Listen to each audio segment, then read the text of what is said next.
Welcome to the Depth Dive.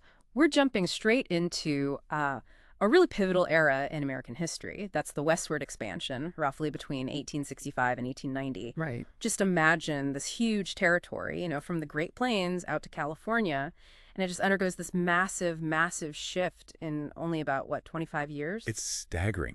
And the material you've gathered really captures the sheer scale of it. Yeah. We're looking at this period where the Great West, as they called it, goes from being, well, barely touched by white settlement Yeah. to being mostly carved up into states. Incredible speed. It is. So our mission today really is to unpack the key forces behind this incredible movement west and try to get a handle on the impact, the deep impact it had on the land and, of course, the people already living there. Exactly. And you can't really talk about this era without mentioning Frederick Jackson Turner, his 1893 thesis, right? Oh, absolutely fundamental. His idea that the frontier, this constant westward push, was, well, critical in forging the American identity. Shaped the whole national development, he argued. And what's really interesting is his point about the closing of the frontier. The 1890 census suggested there wasn't really a clear frontier line anymore. And Turner felt this wasn't just about geography. It was psychological, like a defining chapter of the American story was ending, maybe taking some unique opportunities with it. Okay, so let's zero in on this Great West itself. The sources describe this vast area, plains, mountains, deserts, California way out west.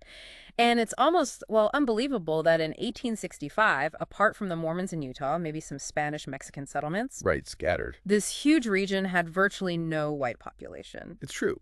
But crucially, it wasn't empty land.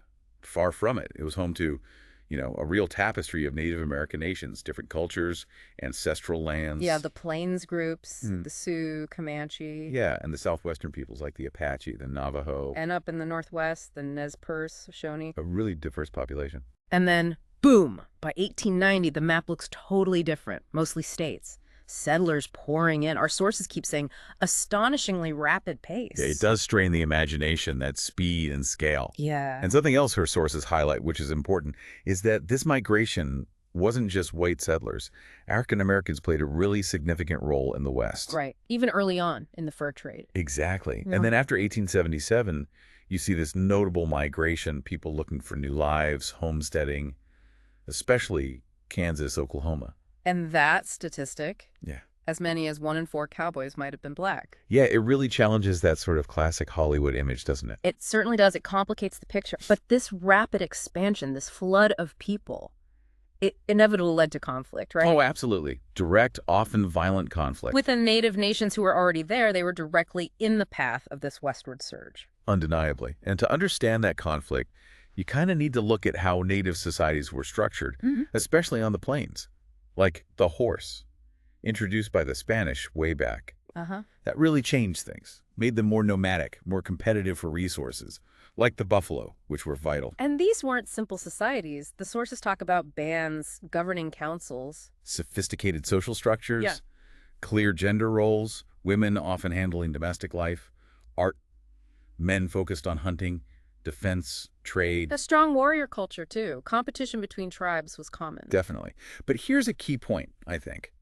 Despite being, skilled fighters and deeply connected to their lands, the Western tribes never really managed to unite, politically or militarily, Yeah. not effectively against the white expansion. That lack of unity was a major factor. A huge factor, tragically, made them much more vulnerable. And meanwhile, the U.S. government's policies, they weren't helping matters. No. I mean, initially, they sort of recognized tribes as independent nations, made treaties. Which needed Senate approval. Sounds formal. It sounds formal, but in practice, often more symbolic. Yeah. Because as settlers pushed west, the government frequently just disregarded those treaties. So then came this concentration policy, around 1851. Yeah, the idea was to confine tribes to specific areas, supposedly permanent areas, north and south of where they wanted white settlement to go. But that didn't last long either. Not really. By the 1860s, it got even more intense, forcibly moving tribes to smaller, much worse reservations. Like the Sioux, they were promised the Black Hills. Forever. Guaranteed it, supposedly. Sacred land. Inviolable.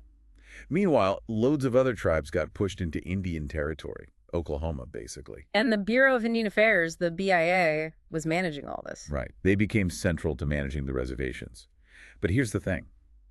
These land cessions, often done under pressure, with promises of peace, food, supplies. Promises that weren't kept. Often not. The sources are pretty clear. Federal agents were often corrupt, skimming supplies, getting rich. While the tribes suffered. Exactly. Treaties broken, land encroached on, buffalo being wiped out. And the BIA's mismanagement just made things worse, fueled the tension. Which then boiled over into war. Right. Repeatedly. Constantly, it seems, between about 1868 and 1890. Just constant conflict across the West. And it's interesting, the sources mention the Buffalo Soldiers, Black Civil War veterans serving on the frontier. Yeah, a significant part of the Army out there.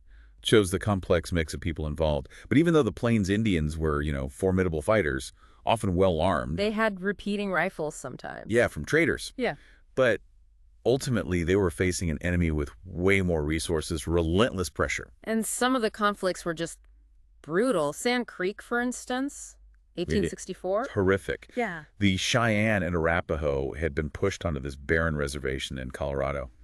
Gold fever nearby. They thought they were safe, under protection. Assurances were given, immunity promised. Yep. Then Colonel Chivington's militia attacks, kills around 400 people, unarmed men, women, children. Just devastating, a real betrayal. It really exemplifies the brutality. Then you have the Sioux War, 76, 77. That was the Black Hills Gold Rush, right? The land they were guaranteed. Exactly. That sparked it. Leaders like Sitting Bull, Crazy Horse, they fought back fiercely. Which led to Little Big Horn. Custer's last stand, where Custer and his entire command were wiped out. A huge victory for the Sioux and Cheyenne. A temporary. Very temporary. The Army sent in massive reinforcements, overwhelmed them. Sitting Bull fled to Canada. He did, with many followers. But eventually, facing starvation, they had to come back and surrender. It's a grim story. And the Nez Perce War in 77, another heartbreaking one. Led by Chief Joseph, an incredible figure. He tried for peace initially, didn't he? His tribe even helped early settlers. They did, but then the government ordered them off their ancestral land, the Wallowa Valley in Oregon. And they decided to flee. They tried to reach Canada. An epic retreat, 1,500 miles, fighting off the Army the whole way. Incredible resilience. Oh, they didn't make it. Agonizingly close. Just 30 miles from the border, they were caught, forced to surrender. And the promises after that. Broken again. They were promised a reservation in the Dakotas, but got sent to this disease-ridden camp in Kansas instead. Many died from malaria and other illnesses. Just tragic. And the Apaches in the Southwest. Cochise, Geronimo. Fierce resistance there, too. Guerrilla warfare. They were pursued into Mexico, even. Eventually surrendered. Yes. But it's interesting, the sources note, some Apache actually became successful farmers later in Oklahoma. Shows their adaptability, I guess. Yeah, despite everything. But the fighting largely ends, symbolically maybe, with Wounded Knee, 1890. A truly tragic endpoint. The ghost dance, this spiritual movement among the Sioux. Promising a return to the old ways. White's gone. Yeah, and it scared the white authorities. They saw it as a threat. Sent the Army. And at Wounded Knee Creek. A massacre. About 300 unarmed Sioux, men, women, children, killed by the troops. It's seen as the last major clash, a terrible symbol of the power imbalance. So by 1890, pretty much all tribes are on reservations. The vast majority, yes. The government figured, bluntly, it was cheaper to feed them than fight them. But the damage went way beyond just losing land, right? The buffalo. Oh, the buffalo. Killing them off was a deliberate strategy to break the Plains Indians' way of life, their resistance. The numbers are just mind-boggling. 50 million down to less than 1,000. In just a few decades. It was an ecological disaster and a cultural catastrophe. And the railroads helped that happen, too. Facilitated it, definitely. Easier for hunters, easier for troops.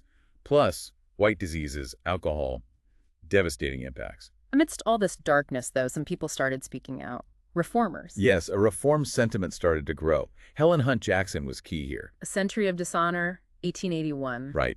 It meticulously documented the government's history of mistreatment, broken treaties, injustices. Had a big impact, like Uncle Tom's Cabin. A similar emotional impact, yeah. It really raised public awareness, fueled calls for change. Which led to the Dawes Act, 1887. The Dawes Severalty Act, or Allotment Act. A huge shift in policy. What was the goal? To break up the tribes. Yeah. End communal land ownership, give individual families 160 acres each. The idea was assimilation. Turn them into farmers, like white settlers. Exactly. Assimilate them into the mainstream.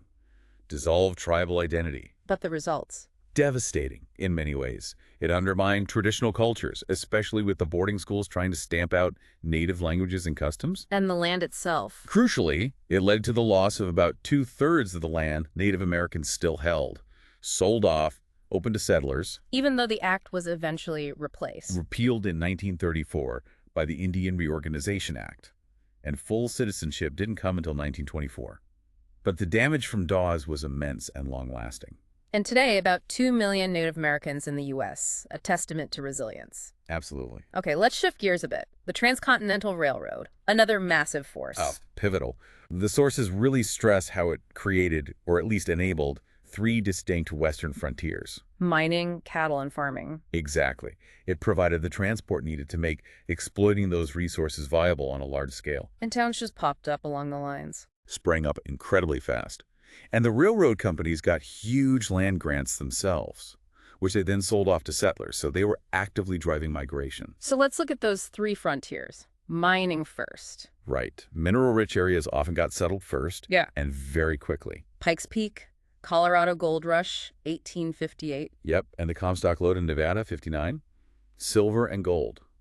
So rich it basically fast-tracked Nevada to statehood. Wasn't just gold and silver, though. No, copper became really important too. Colorado, Montana, Wyoming, needed for telegraph wires, eventually electricity. And these mining towns.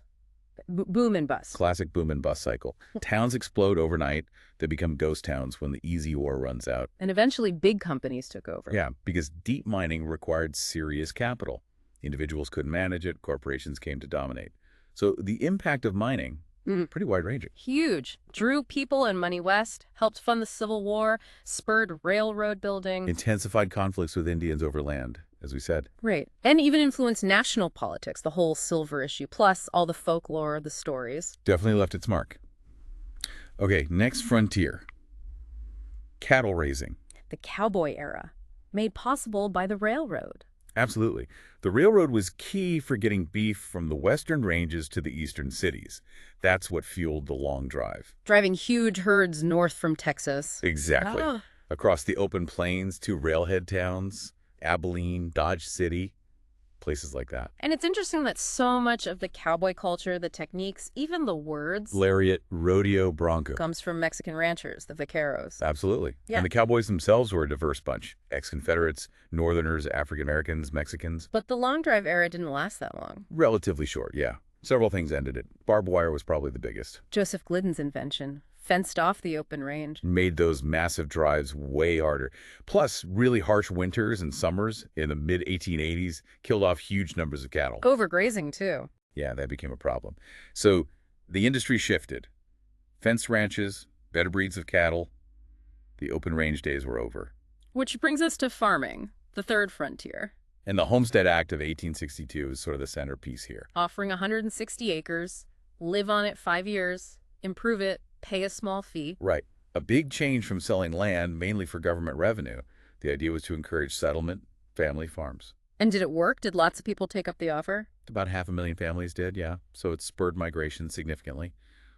But lots of land was also bought from railroads and land companies. And homesteading wasn't easy? Not at all. 160 acres often just wasn't enough land in the dry West. People faced drought, pests, blizzards. The failure rate was actually pretty high. And corporations found ways around it. Sometimes, yeah. Use loopholes to grab big tracts meant for families. That whole free land thing under the Act basically ended by 1934. But still, people managed to turn the great American desert into farmland. Well, several things.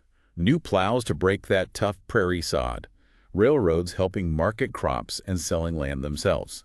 Better irrigation in some places. Hardy crops. Yeah, tough strains of wheat from Russia did really well. Plus, better flour milling techniques created more demand. And barbed wire again. Crucial for farmers, too. Kept the ranchers' cattle out of their crops.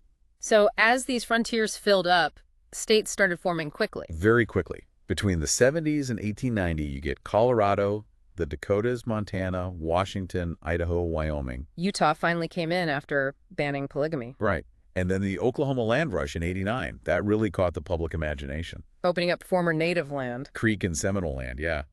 Led to this mad dash, the boomers and 89ers. Nearly 2 million acres claimed in a single day. Incredible scramble. And the Sooners, the ones who snuck in early, became part of the state's identity. Oklahoma, the Sooner State, in 1907. And all this leads up to that 1890 census announcement. Yeah, the superintendent of the census declared there was no longer a clear, discernible frontier line. The symbolic endpoint. Exactly. Even though millions more acres were settled after 1890, it felt like an era was over. What about that safety valve idea? That the West was an escape for unemployed city folk? Well, the theory was popular, but the reality, not so much. Most eastern city dwellers didn't have the skills or money to start farming out west. So who are the settlers mostly? Mostly people from older farming areas, moving further west. And ironically, by the late 1800s, a lot of farmers were moving to the cities. But the frontier's still at a pull, psychologically. Oh, definitely. It represented opportunity, escape, reinvention.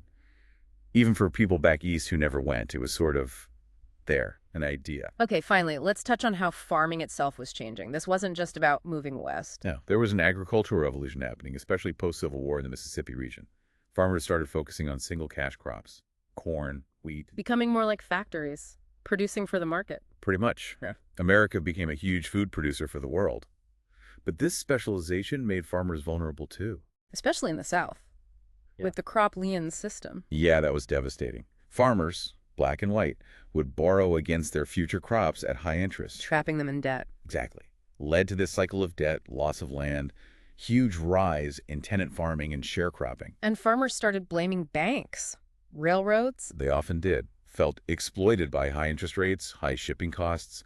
This frustration fueled the populist movement. Right, trying to fight back against these economic problems. Yeah, they faced a lot. Falling crop prices due to deflation, natural disasters, high taxes, tariffs that hurt them, trusts controlling things like barbed wire and harvesters. And they felt powerless politically. Often politically underrepresented, yeah. Right, and poorly organized, at least initially. It was a tough time for many farmers, despite feeding the nation. So wrapping this up, it's been quite a deep dive. We've seen this period of incredibly fast, transformative settlement of the West, driven by railroads, mining, ranching, farming, the promise of a new start. Yeah, a period of immense change and, nation building in a sense. But it came at a terrible cost, especially for Native Americans. Displacement, violence, broken promises, subjugation, really. A tragic and undeniable part of the story. The human cost was immense. And we saw how the very nature of farming changed, becoming more industrial, bringing new kinds of economic hardship. Right, setting the stage for later conflicts and movements. And circling back to Turner, that 1890 closing of the frontier really did feel like the end of an era, didn't it? It seemed to mark a psychological shift for the country, the end of that particular chapter of expansion. Which leaves us with a final thought for you, our listener. Think about the long shadow of this era, these few decades of intense, rapid expansion. How did it fundamentally shape American society? The environment? The government's relationship with its people, especially indigenous communities? What echoes from that time, the good, the bad, the complicated, can you still hear today? In our landscape, in our culture, in our national debates. Something to ponder. Thanks for joining us for this deep dive.